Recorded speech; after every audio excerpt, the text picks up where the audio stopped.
Did you know there are more than 400 varieties of philodendrons in the world?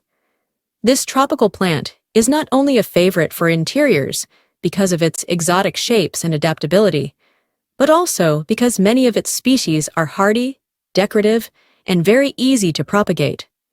But even though they may seem simple, if you don't understand their care properly, they can turn into sad plants with yellowing, weak leaves and little to no growth. In this video, I'll teach you how to properly care for your philodendron, how to water it, what type of light it needs, how to prune it, how to propagate it, what problems may arise, and how to solve them, as well as showing you some beautiful varieties you can grow at home.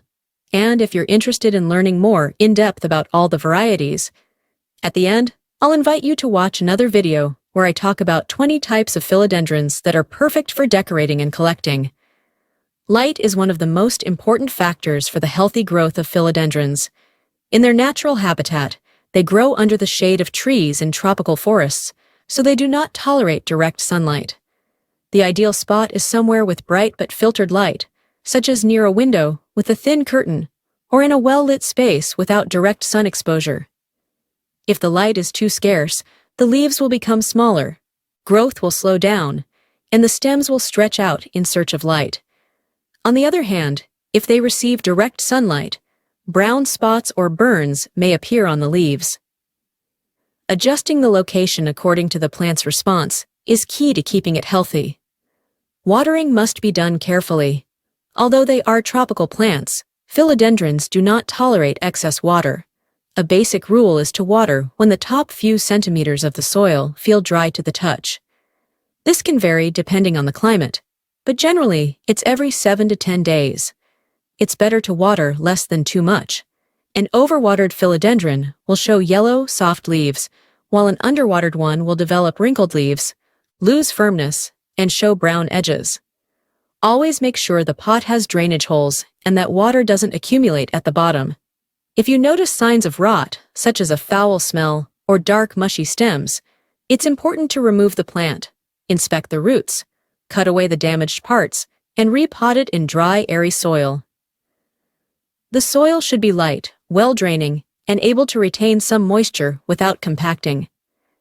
You can use a mix of indoor potting soil with perlite and coconut fiber or pine bark. This helps keep the roots oxygenated and prevents waterlogging. If the soil is too compact or constantly wet, the roots may suffocate, which can also lead to rot. Renewing the soil every year, or at least loosening the top layer, helps keep it in good condition. Although many philodendrons adapt well to indoor environments, air humidity can make a big difference in how they look. These plants prefer moderate to high humidity. In very dry air, it's common to see brown tips on the leaves or deformed new leaves. To improve this, you can group several plants together, place a container of water nearby, use a humidifier, or mist the leaves occasionally, always avoiding excess moisture if the room is cold or poorly ventilated.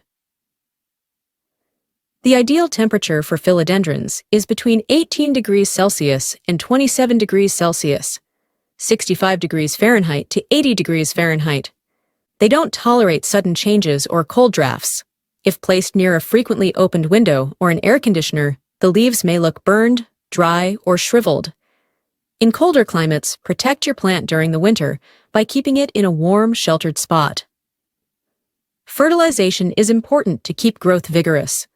During spring and summer, you can fertilize once a month with a balanced liquid fertilizer, such as 20-20-20, or one formulated for foliage plants.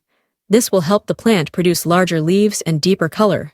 In fall and winter, when the plant goes dormant, reduce or suspend fertilization. If you notice salt buildup on the soil surface or burnt edges on the leaves, you may be over-fertilizing. In that case, flush the soil with plenty of water and reduce dose in future feedings. Pruning is another key aspect to keeping the plant in shape and stimulating bushier growth. You can cut off damaged or old leaves, as well as overly long stems. Use clean, sharp scissors and cut just above a node. This not only improves the plant's appearance, but also prevents disease and allows you to use the cuttings for propagation. The best time to prune is in spring or summer, when the plant is actively growing. Propagating a philodendron is very easy. You can do it with the cuttings obtained from pruning.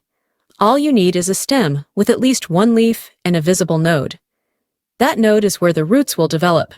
You can place the cutting in water, making sure only the node is submerged and changing the water every few days. Or plant it directly into moist, airy soil. In a few weeks, roots will start to appear.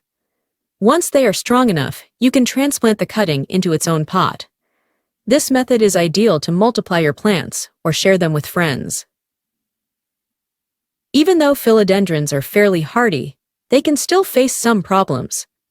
Yellow leaves generally indicate overwatering, but they can also be caused by lack of light or sudden temperature changes. Brown leaves or dry edges usually result from low humidity or cold drafts.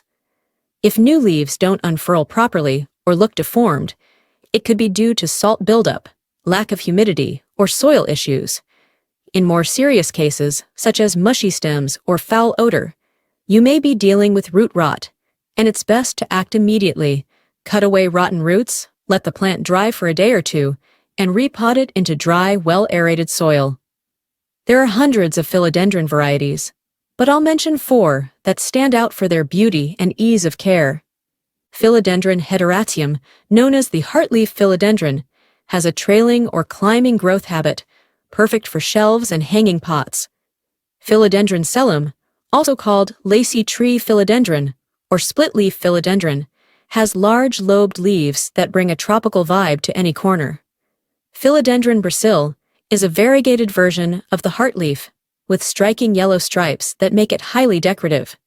Finally, Philodendron gloriosum is a collector's favorite, with velvety dark green leaves and bright white veins that make it a true statement plant indoors. As you can see, caring for a philodendron isn't complicated, but it does require attention to key aspects like light, watering, soil, and humidity. If you follow these tips and observe your plant regularly, you'll notice it responding positively, becoming fuller and more decorative over time. Plus, by learning how to prune and propagate it, you can multiply your plants and enjoy all the beauty philodendrons offer without spending extra money. And if you enjoyed this content, I invite you to watch the video where I talk about 20 incredible varieties of philodendrons, so you can discover unique shapes, colors, and textures you could have at home. There, I'll show you how to recognize them, how to use them to decorate your interiors, and what specific care each one needs. Don't forget to like, subscribe, and I'll see you in that next video full of nature and style.